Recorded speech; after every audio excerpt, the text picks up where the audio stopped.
Olá, como vai? Sou o pastor Celso Gioia e hoje eu quero falar sobre as dispensações. Fizemos um vídeo introdutório mostrando que elas estão na Bíblia. O próprio apóstolo Paulo se refere a esses momentos diferentes, onde as coisas têm características diferentes. Num existe mistério, no outro já está tudo revelado, por exemplo.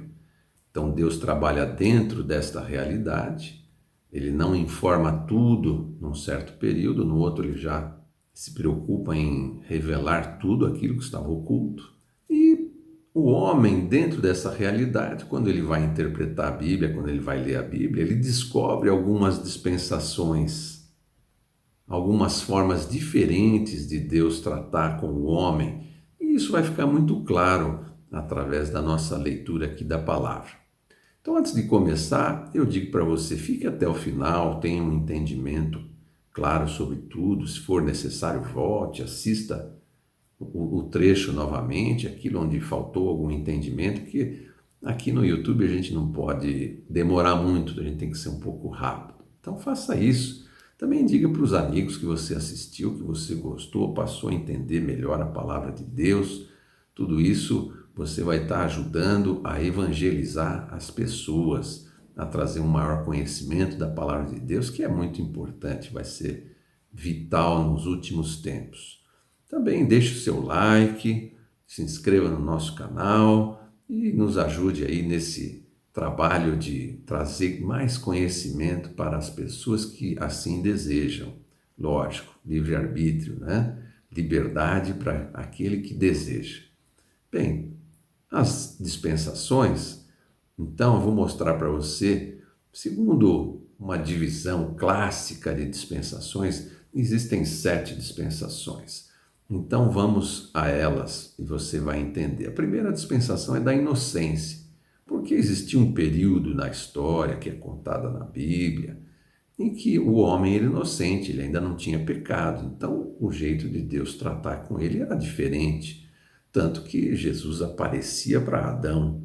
Então, você percebe que havia um trato diferente. Hoje, Jesus não aparece, fica conversando com as pessoas. Naquele tempo, sim, ele apareceu para Adão, aparecia para Adão e Eva na viração do dia. Então, veja, diferenças claras no tratamento de Deus para com aqueles que ele chama para a salvação, para com aqueles que ele quer salvar.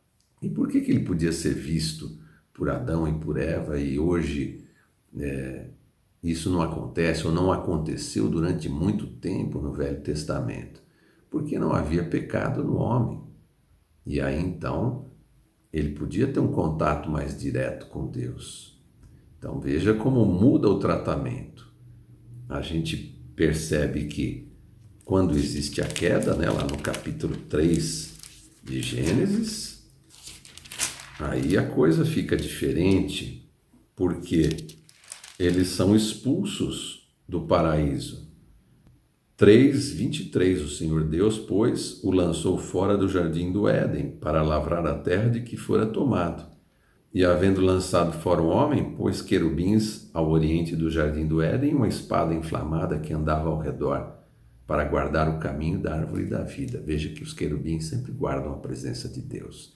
Então, a presença de Deus se retirou e os querubins ficaram guardando essa presença, como é na arca, né? 2 querubins guardando a presença de Deus. Então, significa que aquela presença mais forte de Deus, porque Deus está presente em todo lugar, mas aquela presença, o lugar onde ele deseja estar, que é maravilhoso, o homem deixou de ter. Por isso que Deus aí começa a desejar uma reaproximação.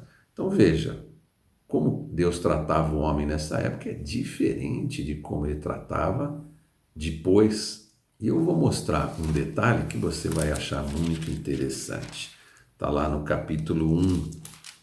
E basta ler a Bíblia para entender. Você vê uma leitura simples, você vai poder entender o que está acontecendo. Então, no verso Gênesis 1:28, diz assim: E Deus os abençoou, e Deus lhes disse: frutificai e multiplicai-vos, e enchei a terra. Veja, primeira coisa, naquele tempo Deus queria que as pessoas tivessem muitos filhos. Hoje já não precisa mais, a terra já está cheia. Então, muda até a forma de ler esse versículo. Você não pode, hoje Deus quer que eu cresça e multiplique. Cresça e multiplique espiritualmente, não no mundo físico. Naquele tempo era importante no mundo físico também. E sujeitai-a e dominai sobre os peixes do mar e sobre as aves dos céus e sobre todo animal que se move sobre a terra. No 29. E disse Deus: eis que vos tenho dado toda a erva que dá semente, e que está sobre a face de toda a terra, e toda árvore em que há fruto da árvore que dá semente, servosão para mantimento. E todo animal da terra, e a toda ave dos céus, e a todo réptil da terra em que há alma vivente, toda a erva verde lhe será para mantimento. E assim foi. Está escrito na Bíblia, querido.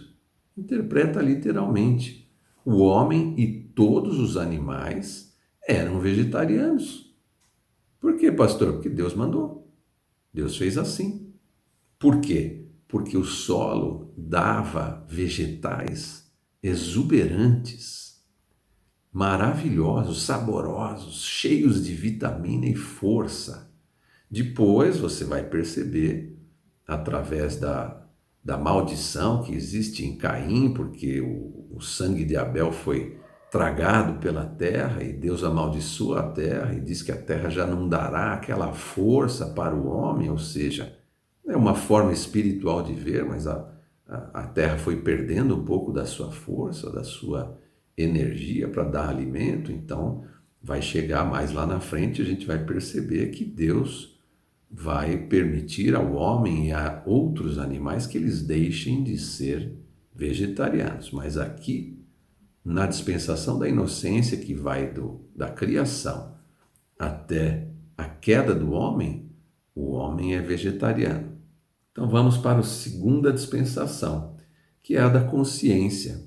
Ela vai desde a queda de Adão até Noé, lá no capítulo 6 de Gênesis, que é bastante conhecido, né?